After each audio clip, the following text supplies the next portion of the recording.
And we are back with the GSMC Wrestling Laureate podcast brought to you by the GSMC Sports Network. Just to kind of reflect on what we talked about right quick, we talked about AEW Dynamite, we reviewed, analyzed it, and also, talked about insightful news heading toward Forbidden Door. A lot of good promos. The matches are set.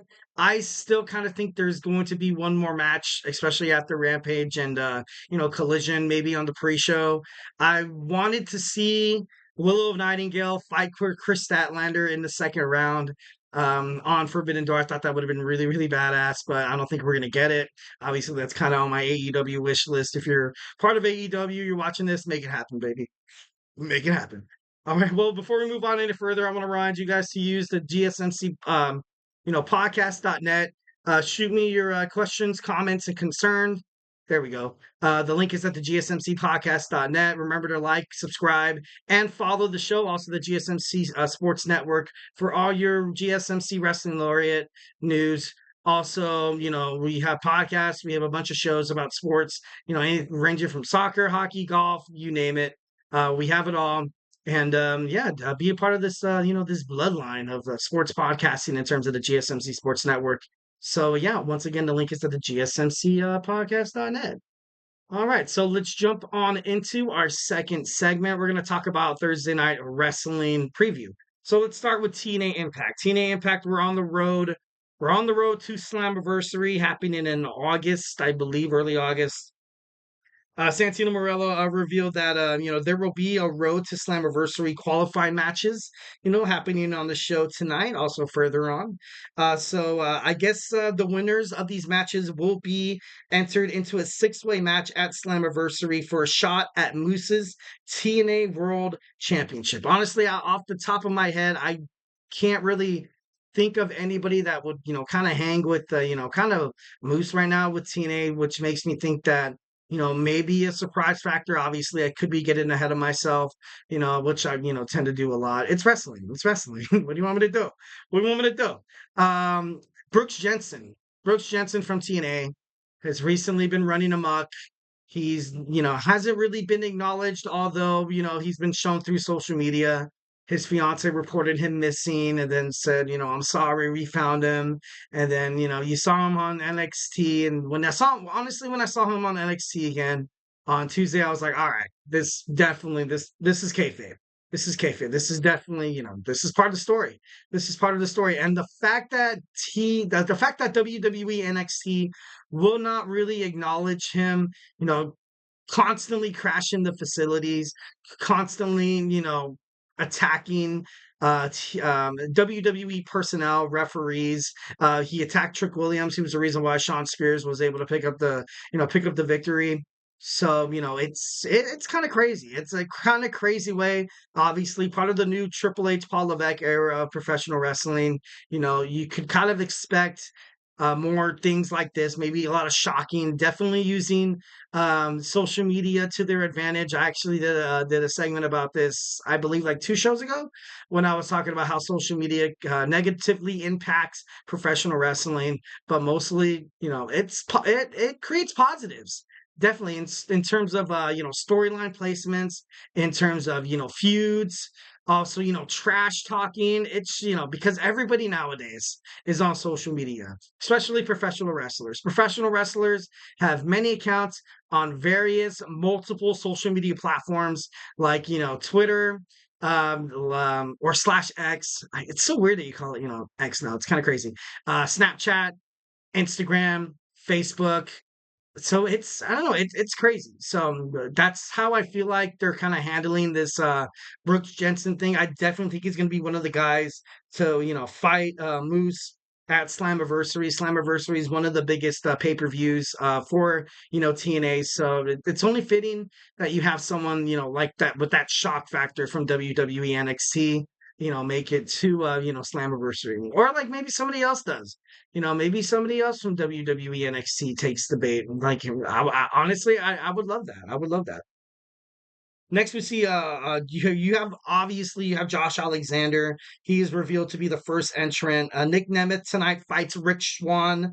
Also, you're going to see Steve Maclin against Sami Callahan. Both of those matches are going to be qualifiers for the road to Slammiversary. Mustafa Ali has a State of the Union address. I'm most likely trying to find out who's his next, who the competitor is going to be. Right off the top of my head, if I had to think of some, I would love to see Joe Henry fight Mustafa Ali. I think that would be a great way for him to lose the X Division Championship. No, I'm just kidding. No, I like Mustafa Ali. I like how I like how he complements the belt. Obviously, the X Division. You think of X, you think of the word extreme. So definitely a lot of aerial attacks. Definitely a lot of kind of just, these moves that just don't seem like your standard traditional, very innovative move in the X division, in terms of superstars and stuff like that. It would be kind of crazy to see somebody like, Javon Evans maybe find his way to fight Mustafa Ali once and, in the future. That would be pretty cool. It's kind of crazy now that once when I'm talking about TNA and like I can kind of reference WWE NXT, you know, the world of wrestling's opening up. Love it. I actually read in an interview with Tony Khan. I think it was on ringsidenews.com or cage side seats. I'm not too sure. Don't quote me on that. But he was talking how he kind of feels a little responsible for WWE and TNA making the pact, making a crossover happen. First and foremost, because Tony Khan recently, purchased Ring of Honor, also New Japan Professional Wrestling. Now they're partners, so you're gonna see all three of those brands, kind of coexist. And then, secondly, you also kind of see maybe WWE felt like maybe they kind of had to do that because you're going to have AEW most likely, with Warner Brothers Discovery, they're going to hop on the app. They're going to have loads and loads of content. Obviously, you had, the reason why I feel like All Elite Wrestling kind of, is so, kind of so small to WWE's because it's video library content. They started in 2019. If you think about where they are now, honestly, AEW is not doing too bad. People like to get hung up on this notion that, rivalry, who's the best wrestling promotion. It's to the point where now, like with like social media, it really honestly doesn't matter about ratings on TV as much. It matters. It matters, but not that much. So just imagine having TNA on there, having, the NWA, because once, you did see the NWA and TNA, they partnered back in 2006, I believe, or 2004. Um, so it's big. So WWE, I don't know if they felt like they had to kind of reach out to there to kind of be like, well, we can't have like everybody coming after us, you know what I mean? But it's just interesting. So it's very interesting to see what the AEW president Tony Khan had to say. So, moving on, interesting to find out who, answers the call to Mustafa Ali. Next, we have Alan Angels against Kushida. Masha Slamovich is going to go head to head with Zaya Brookside. And you have ABC against Jake Something and Diener against the Rascals. The winner might receive a shot at the TNA World Tag Team title, against the system. So, definitely, more interesting, title bouts, coming forward. So that's pretty badass. Moving on to Ring of Honor, we have Big Shotty Lee Johnson against the Dark Order's Alex Reynolds. We have a proving ground match between the Ring of Honor Women's World TV Champion Billie Starkz against Angelica Risk. This match, it could be big. I feel like the way, it's kind of going with MIT with Athena. Obviously, she's hurt, refusing to relinquish the ROH Women's Championship.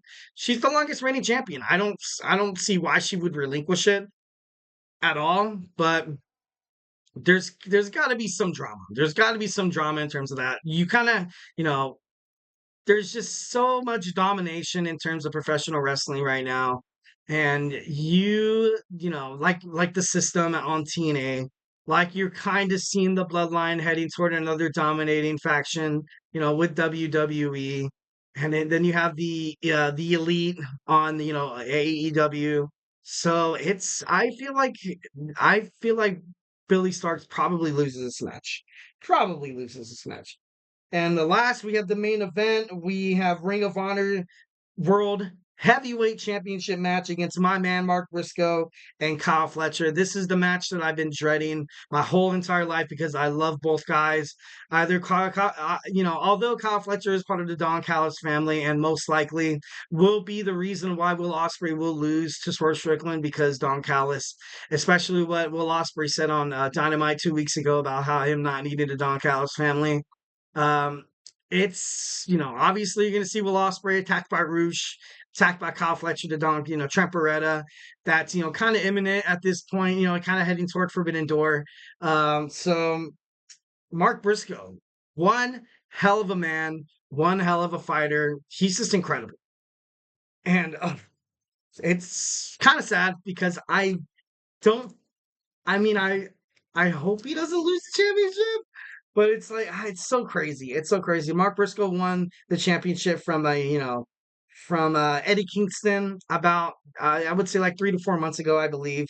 And Kyle Fletcher is the hottest superstar on Ring of Honor right now with the winning streak dating back to May of 2022. He defeated Tony Deppen to win the championship, the Ring of Honor World, Television Championship. He's had 18 consecutive victories. And, oh man, before Forbidden Door, you do have Mark Briscoe heading into the ladder match for the TNT Championship. I don't think he's going to win. I don't think he's going to win that ladder match. At this point, I really don't, honestly, I can't see why Kyle Fletcher doesn't beat Mark Briscoe tonight. Probably going to wake up tomorrow morning, we'll look at my phone and probably cry, be like, no, my bad, Mark Briscoe, that sucks. So, only time will tell. We're going to find out what happens tonight. If you're watching it right now, or if you already have the tea, tap it in the chat section. Maybe I might cry right in front of all you guys right now. I'm just kidding. I'm just kidding. Also on Ring of Honor tonight, we have Taya Valkyrie against Trish Adora.